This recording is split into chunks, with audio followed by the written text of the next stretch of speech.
wa ala sahbihi wa barik wa sallim ajmain, amma ba'd. Teman-teman, saudara-saudariku yang beriman dimanapun berada, kembali di edisi kesempatan di sore hari ini saya menyapa teman-teman sekalian dan mendoakan mudah-mudahan kita semua masih dalam limpahan kenikmatan kesehatan yang telah diberikan oleh Allah Subhanahu wa taala. Mudah-mudahan juga dengan semua yang telah Allah berikan itu berupa kenikmatan jasmani, rohani, kenikmatan Islam, iman dan ihsan bisa kita pergunakan sebaik-baiknya dalam rangka menambah amalia ketaatan kepada Allah SWT. Dan mudah-mudahan juga apa yang akan saya sampaikan di kesempatan kali ini membawa kebaikan dan ziyadatul khair, membawa keberkahan tentunya dengan bertambah kebaikan-kebaikan setelahnya. Teman-teman, izin berbagi pada kesempatan di sore hari ini saya akan menampilkan sebuah hadis yang tercantum dalam kitab Al-Muwatta Imam Malik di halaman 405 jika kitabnya sama. Itu di kitab Tolak atau kitab perceraian, kitab yang ke-29 di kitab Al-Muwatta Imam Malik ini. Subtopiknya ini bagian yang ke-23. Kalau nomor hadisnya ini nomor hadisnya ke-67 dalam urutan kitab yang terletak di kitab Tolak atau kitab tentang perceraian. Jadi teman-teman sekalian, ini adalah bab yang menjelaskan tentang nafkah orang yang ditalak sebetulnya. Jadi nafkah, bab yang menjelaskan tentang nafkah bagi orang yang dicerai oleh suaminya, seperti itu. Jadi singkatnya, ini adalah seorang wanita yang ditalak bain oleh suaminya atau talak 3 dan dia habis masa iddah dan meminta pertimbangan kepada Rasulullah SAW nanti sampai di lembaran sebelah sini nanti hadisnya, sampai di halaman 406 ya, cukup panjang. Menurut singkatnya seperti ini. Auzubillahi Bismillahirrahmanirrahim.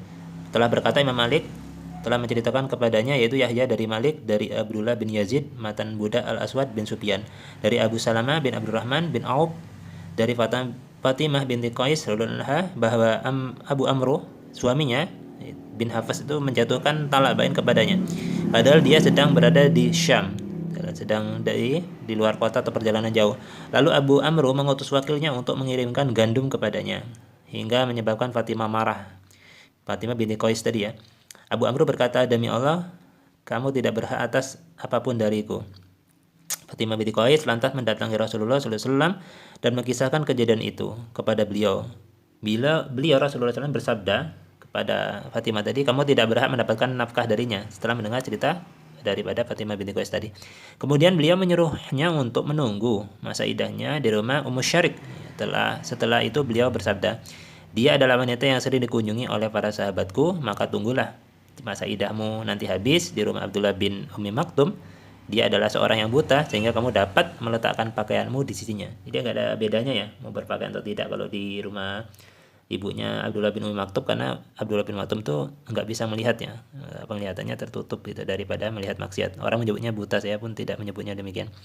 Kemudian jika masa iddahmu telah selesai, maka beritahukanlah kepadaku, kata Rasulullah SAW. Nah, seperti itu.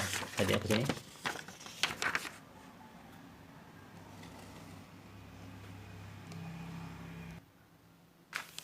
Kelanjutannya di sebagian halaman belah sini ya teman-teman sekalian.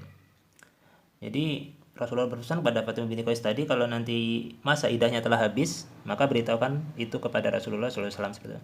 Fatimah binti Qais berkata, ketika masa iddahnya telah selesai, aku ceritakan kepada beliau bahwa Muawiyah bin Abu Sufyan dan Abu Jaham bin Hisham telah melamarku. Maka dia meminta pendapat mana yang terbaik daripada itu. Rasulullah SAW bersabda, menjawab, Jaham itu seorang laki-laki yang tidak pernah meletakkan tongkat dari pundaknya. Yaitu ada beberapa tafsir di sini. Jadi disebutkan yang maksud dengan meletakkan tongkat di bagian pundak tidak pernah turun itu adalah orang yang berperilaku kasar atau senantiasa mengandalkan kekasaran, itu kan, daripada hal-hal yang lebih baik daripada itu.